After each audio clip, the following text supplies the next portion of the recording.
too fan Jay, but on the flip side, blatant lies should not be able to be hidden behind, but it's my opinion. Oh yeah, it's kind of like when Bolstrek was like, oh yeah, Fugitive of the June, oh yeah, a white male is the villain, and people on the live stream were like, yep. Like, no, that's not true. That is fundamentally bad criticism. That is not objective criticism, because what you're criticizing or what you're talking about did not objectively happen in the media being talked about. That's the only objective criticism that I'm really on board with. Did the thing that you're criticizing or talk about happen in the media in question? That's objective criticism. Objective criticism is something that we're all privy to, that we all see. Like, Christopher Eccleston faced the Daleks and got very angry and tried to torture one. That's objective.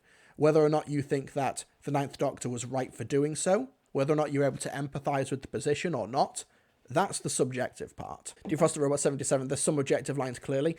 In things like video games, I guess, stuff like frame rate, of course, like, yeah, frame rates and tech specs and stuff like, yeah, that's objective, because that's technical stuff that you can actually measure and that can detract from the media in question. But in stuff like, for example, in Battlefield Earth, every other shot, or like every shot, is a Dutch angle. That doesn't work in that film, because they're all Dutch angles. Does that mean that whenever another film uses a Dutch angle, it's bad? No, it's all about the execution. It's about the application.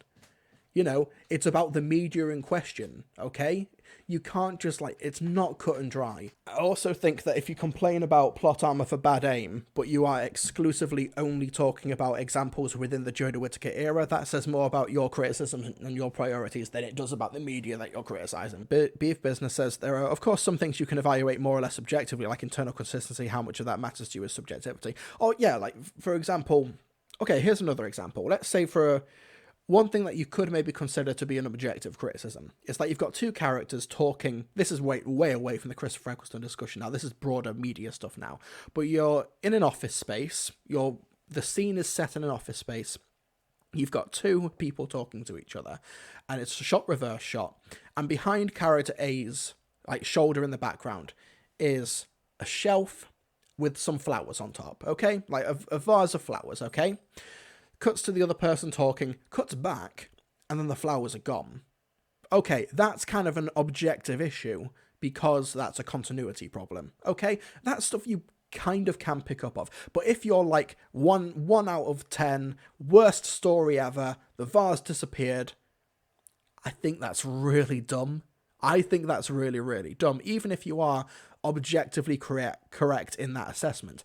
However, same scene, two people talking back and forth, but it's a dream sequence and things are going missing in the background. All of a sudden, continuity mistakes are to the benefit of the scene. It's rarely cut and dry. It's not like all continuity issues are on their own bad, all the time bad. It is context dependent. It's context dependent. And all of a sudden, it creates that weird sense of unease, and it's also making the audience look out and check out details in the frame. That continuity issue then becomes about engagement. A different way to engage the audience in the drama of the scene. Oh, and also Chris Johnson in the chat. Hello. Objective versus subjective is so blurred nowadays by folks' inability to understand or convey subtlety on social media. Oh wait, we're talking about continuity flower pots. Never mind. Sorry. I just thought that was just I think that's just an example of how something that is bad in one piece of media is good in another piece of media, which is why it's rare for only a Sith deals in absolutes. Beef Business, Cinema Sins gets loads of stuff wrong. It's just generally terrible content. Yeah, I'm really worried that I'm also seeing this terrible media analysis on TikTok as well. Bloody Gen Z. Yeah, it's just terrible media analysis. And I do think things like CinemaSins have kind of like broken people's brains on how to analyze media. Like, there was a TikTok going viral a few weeks ago, praising Fight Club, saying like, you know a film is good because it's always making unexpected decisions. And it's like, no, that's not how no. That's sometimes the logical progression of the story is the right one because it's the way it should go. Just like if Godzilla appeared at the end of Toy Story 3, that doesn't automatically make Toy Story 3 a better film because something unexpected happened. It's dumb. TFL Great Media, speaking of Sif, did you see the teaser for Obi-Wan Kenobi? I did see it. It looked pretty cool, but I've not even finished Series 1 of The Mandalorian. I'm way behind. Cinema Sins really screwed over a generation's ability to read media. Oh, yeah, I'd agree. I also think, like, 5 hour, like, five or multi. I'm not talking about Jay's video. I actually think Jay's video about the fall of Doctor Who is actually, for the most part, really good. I disagree with a lot of it, but I think like in and of itself, it's not an issue. But I think there's a lot of like 5 or 6 hour videos on YouTube and stuff like that. I don't think there's an issue with that length of criticism. However, when I end up watching them, it's like, this is just the same point repeated like 20 times. And we're only an hour in now, and you've just repeated the same point 20 times. Or it's just like one point, and you stretch out the criticism for like several paragraphs, and it's like, we got the point like 2 paragraphs in. Jesus Christ, what the hell? Just because a criticism is long does not make it good criticism inherently. Of course, I've read or watched great reviews that are only a few paragraphs long. But I've also watched terrible videos, or like not all the way through, as I value my time. Terrible criticism that's like 7 or 8 hours long. Tom Hunter says, I agree with JXC about plot armor. If plot armor is a make or break issue with you in media, then I honestly think that media's not for you, because everything revolves around plot armor. Is how basically almost every story in fiction gets past the first act. Okay? Whether or not you notice that or not is down to yourself, of course, but like I'm listening to loads of Big Finish. Plot armor is everywhere in Big Finish. I see no one talk about it because it's not cool, or you don't get much social media clout for criticizing Big Finish plot armor, but you do for complaining about Sontaran bad aim. We also got a super chat from the Gurkman, a £10 super chat. Thank you so much to the Gurkman for the generous super chat. Wonderful chap. All of them. I don't get this idea that CinemaSins created bad film criticism. If people don't understand media, then it's the fault of their parents and their schooling. Also watch Star Trek Deep Space Nine. Do I need to watch Deep Space 1 through 8? Predictable joke. I don't know. CinemaSins did not create bad film criticism. However, because of algorithms and their very good use of like YouTube algorithms and stuff like that, and everything, and being able to cultivate an audience, it was like, I think it was the most widespread bad film criticism. Obviously CinemaSins did not create bad criticism, of course, but I did think it found a way to spread it and commodify it to an extent. But also, if people don't understand media, then it's the fault of their parents and their schooling. You can't.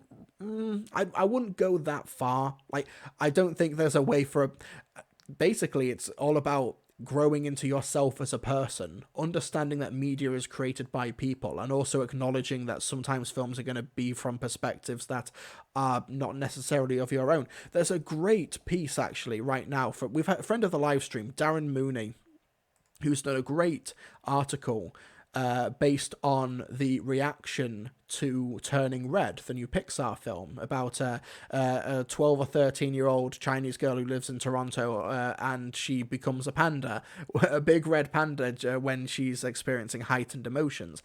And there was massive like discourse about how people were like, oh, because it's about a young Chinese girl, teenage girl, like, the film's not for me, I can't empathize with it. And that's incredibly concerning. And there's let me find it real quick, a great write-up by Darren Mooney on The Escapist. Turning Red is a reminder that cinema is an empathy machine. And this bit particularly really stood out. Where's the paragraph? Here we go. Yeah, it seems like the implication that what separates Turning Red from movies like Shazam, which is a similar to coming-of-age teenage story and everything, about a young Chinese-Canadian girl is that it's a movie about a young Chinese-Canadian girl rather than a young white guy. It is frustratingly similar to the weird arguments that anything featuring a diverse central cast must be, quote, woke, regardless of the actual content of the media in question. There's the uncomfortable implication that the story of Meili is somehow less relatable to audiences than stories about fish, robots, or rats. Those examples being Finding Nemo, WALL-E, or Ratatouille. The idea that, I can empathize with a story about rats, I can empathize with a story about talking fish and robots and toys and everything in between, but a young Chinese girl from Toronto? Nope, that's the line. I think that says a lot about how the empathetic capabilities of somebody. And I think it's very disheartening that that's a big part of film discourse and media discourse. Like, basic empathy is off the table for many people. And we also have Darius with a £2 super chat. Wonderful chap.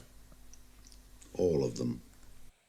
Sontarans, what about Stormtroopers? P.S. I'm joking. Yeah, if it's weird that a criticism used for fun against Star Wars for decades and decades all of a sudden became a point of contention and scorn for Doctor Who. I think that pointing out plot armor is not inherently an issue. Pointing it out is not a problem. But basing an entire opinion or a viewpoint or a criticism against the media in question based on the plot armor, that's dumb. That's where I draw the line, because once you start the line there, where does it end? I think this, when people were using it for Eve of the Daleks as well, it's a time loop story. Plot armor is the device, the mechanic that stops them from dying. Plot armor is the root of those stories, of time loop stories, because it was so dumb. I point it out, but if that's the straw that breaks the camel's back for you, I'm sorry, I won't take you seriously. I won't take you seriously for it. I really won't. It's because if you point out plot armor in something that you clearly have maybe an ideological bias against, but you don't point it out in other cases, then I don't honestly believe that you consider it a real issue. I don't. I think you're picking and choosing. You're not drawing a line and sticking with that internal consistency. I don't have an issue with pointing it out. I have an issue with people basing fundamental criticisms on a key tenet of storytelling. Like kind of the idea that, in war stories, realistically, the protagonist would die by the end of the first act, whether it's a bullet through the head or dysentery on the battlefield or something. But they don't, because there's no story if they don't. Tom says it's not my biggest complaint, it was a significant one. I don't even think it's significant. I obviously the use of the word significant is going to vary based on person to person, but it's not.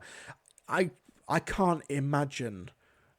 This is my lack of empathy machine. I can't even imagine a universe where I would consider plot armor in that capacity to be a significant issue. The Ninth Doctor had plot armor for surviving the Time War. There we go. That's how we're linking this to Chad Eccleston. I think, for example, the most I've mentioned of that type of thing is maybe an Asylum of the Daleks where Rory slides under the door. But I think if it's anything more than just an observation or a line, maybe even something tongue in cheek, I think if it's anything more than that, then you're maybe either watching the wrong show or your internal criteria is a little bit skewed in terms of what your suspension of disbelief is. It's like you could get angry at a piece of media, like you're in a cinema watching the screen, and all of a sudden you think, this isn't immersive, because if I look to the left, it's just a wall. The screen's there, but if I look, I'm not watching Dune anymore. This is just projected on a screen. That kills my immersion. I think plot armor, or the internal mechanics of storytelling, to that extent, is on that level. Now, obviously, some media can, of course, take the mick, but I still think it's not worth getting bent up about, especially if there's actual story structure reasons or something to do with dialogue or characterization. And I'm sorry, Tom Monty, when you say in the Eve of the Daleks it was utterly ridiculous, I don't know what to tell you. In Eve of the Daleks, plot armor is the story conceit. Groundhog Day, Bill Murray's character, nobody remembers the name of the main character in Groundhog Day, and if you do, shush, you don't, you just Googled it. Groundhog Day is plot armor because they revive Happy Death Day. Plot armor. My problem with the Eve of the Daleks is that I feel like they don't need the Daleks to have bad aim because there's already a time loop element.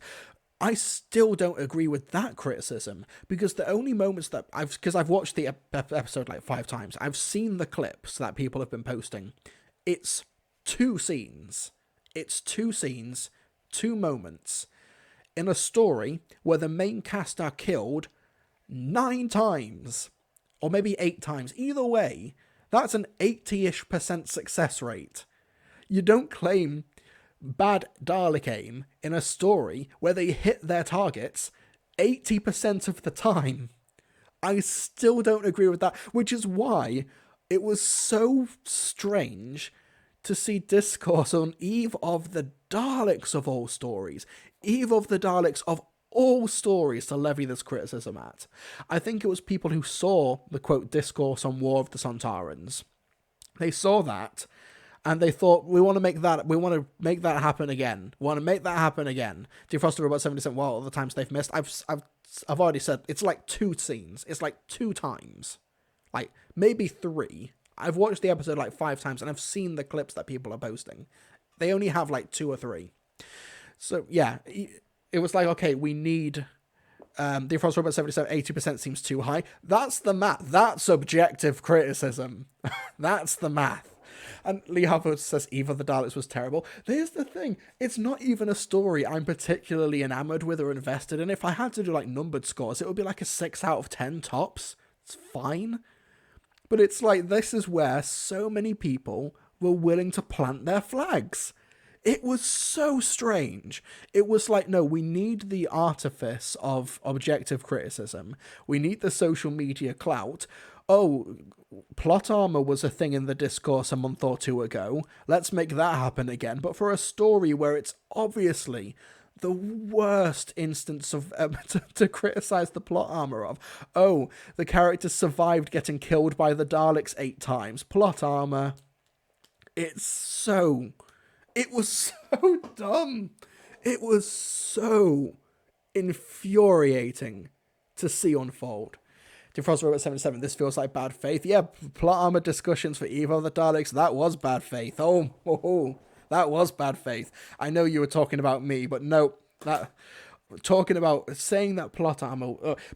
I am slightly, I will admit my bias here, slightly skewed in terms of my perspective on the plot armor discourse, because when I was talking about it, I got emails, I got DMs, I got death threats from people who were like, oh no, plot armor is something that is worth like planting the flag over. Plot armor is like, you have to avoid it in order to be good like media. Joker, genuinely, Joker was like the film that we got cited a lot about.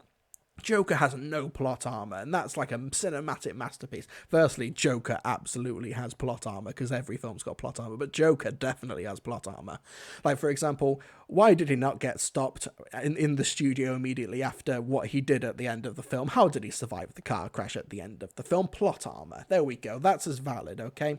So yeah, now, it just felt, oh my goodness. Pylord JD says saying it's only for clout is a bit rude. To be honest, people can have opinions. I'm not even saying doing it for clout is necessarily a bad thing in and of itself, because it's social media. We all say what we want to say for the extent kind of for clout and everything. But like, I think that if that's the hill you're willing to die on and you're willing to make a spectacle of it, then yeah, you're probably doing it for clout.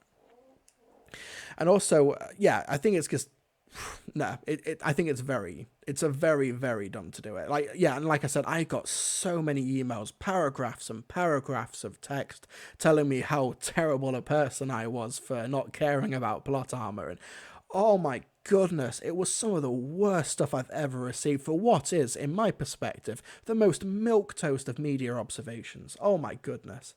Right, anyway, and also someone mentioned Stu Bagfall. I can't remember at the top of my head what Stu Bagfall said, but like, as far as I'm concerned, Stu Bagfall, he only mentioned it like for a minute or 2 maybe in his review, and that was kind of it. He didn't go like threads worth of stuff. He wasn't in my DM sending me paragraphs of stuff, and obviously night and day difference. Anyway, aren't the Sonic and K9 plot armor? Why Daleks? Yeah, honestly, this is what I'm on about when it comes to like the plot armor discussion, because it is something that is so intrinsically rooted in what the person's definition of plot armor is, and this is also for me to an extent. I've got to say, like, yeah, to an extent, the Doctor having the sonic screwdriver in his possession is plot armor. The Doctor going and landing in a location at the beginning of the story to save the day means that every supporting character in that story technically has plot armor, because the Doctor came along and saved them, dropped from the sky in the magical blue box. Like,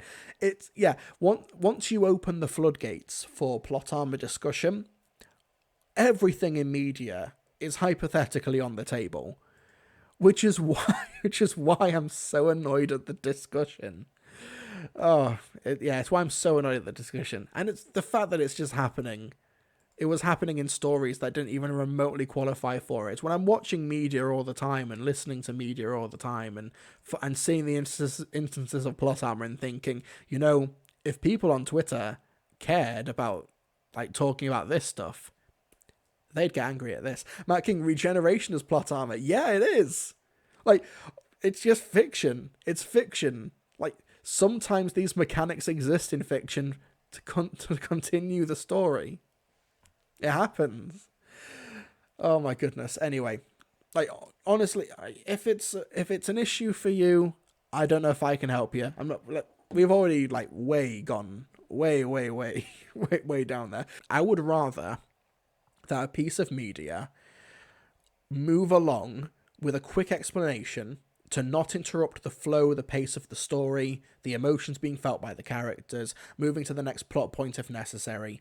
Okay, I would rather a piece of media was like that than, oh, we need to stop for a minute to explain every mechanic, we need to explain every plot point, we need to explain every fundamental component of our universe and our world building, and oh, we've been doing this for 10 minutes in order to there was a great like Lindsay Ellis video about this for like Beauty and the Beast, how that film seemed like reverse engineered to combat criticisms that only pedantic CinemaSins people cared about. Like no one really cared about it, and then when they made a film to try and address all of those criticisms, it was dull.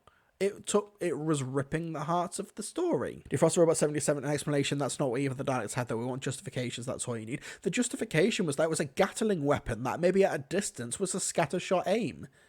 There we go. And also, need I remind you, they killed every member of the cast about 8 times. You're complaining about plot armor in a story where the cast are killed about 8 times in the span of 40-ish minutes is the strangest place you can plant your flag. It's so strange to me. Of all stories. Anyway, right. No, cut it. Cut.